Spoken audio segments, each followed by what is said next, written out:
প্রিয় দিনী ভাই বোনেরা, আসসালামু আলাইকুম রহমতুল্লাহি ওবরাকাতু। সবাইকে মাহি রমজানের শুভেচ্ছা। রমজান মোবারক।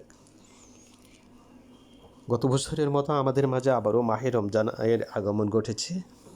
আলহামদুলিল্লাহ, আমরা মাহে রমজানের 30টি রোজা রাখার চেষ্টা করব, কারণ রোজা রাখার জন্য আল্লাহ তাআলা নির্দেশ দিয়েছেন।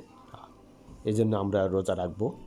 ইয়া আইয়ুহাল্লাযীনা আমানু কুতিবা আলাইকুমুস সিয়াম কামা কুতিবা আলাল্লাযীনা মিন ক্বাবলিকুম লাআল্লাকুম তাত্তাকুন। সূরা বাকারার 183 নম্বর আয়াতে আল্লাহ তাআলা বলেছেন, হে ঈমানদারগণ, তোমাদের উপর রোজা ফরজ করা হয়েছে যেমন করে তোমাদের পূর্ববর্তীদের উপরও রোজা ফরজ করা হয়েছিল। সম্ভবত এর ফলে তোমরা তাকওয়া অর্জন করতে পারবে।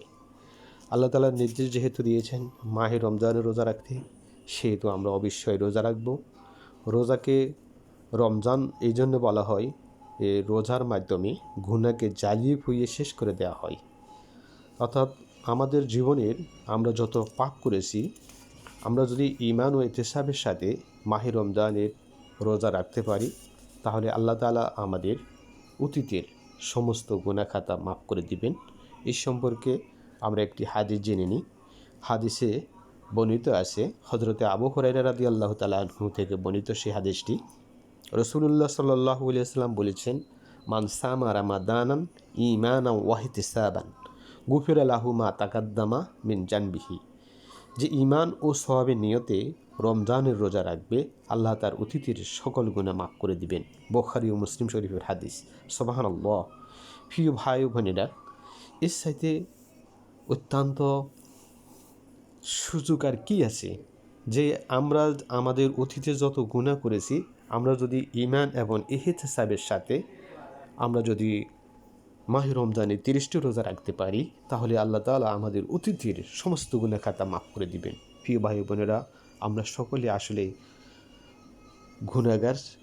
আমরা যত গুনাহই করি না কেন, আমরা যদি মাহে রমজানের রোজা রাখতে পারি ঈমান এবং ইহতিসাবের সাথে, তাহলে আল্লাহ তাআলা আমাদের অতীতের গুনাহ মাফ করে দিবেন। এই সুযোগ আমরা আর কখনো পাবো না। যারা অতীত হয়ে রোজা রেখেছে, এই বছর আমাদের সাথে জীবিত নেই, আল্লাহ তাআলা তাদেরকে জান্নাতুল ফেরদৌস নসিব করুক। আমরা যারা জীবিত আছি, আমরা আমাদের সমস্ত পাপ থেকে পরিত্রাণ পাওয়ার জন্য এই মাহে রমজানে 30টি রোজা রাখার চেষ্টা করবে ইনশাআল্লাহ। তো এখানে একটা কথা হচ্ছে, ঈমান বলতে সত্যিকার ঈমান ও যথার্থ ঈমান। আর সওয়াবের নিয়ত মানে আল্লাহর সন্তুষ্টি একমাত্র, মানে আল্লাহর সন্তুষ্টির জন্য রোজা রাখতে হবে। আবার যথার্থ ঈমান থাকতে হবে, ঈমানের সাথে আল্লাহর সন্তুষ্টি। কোনো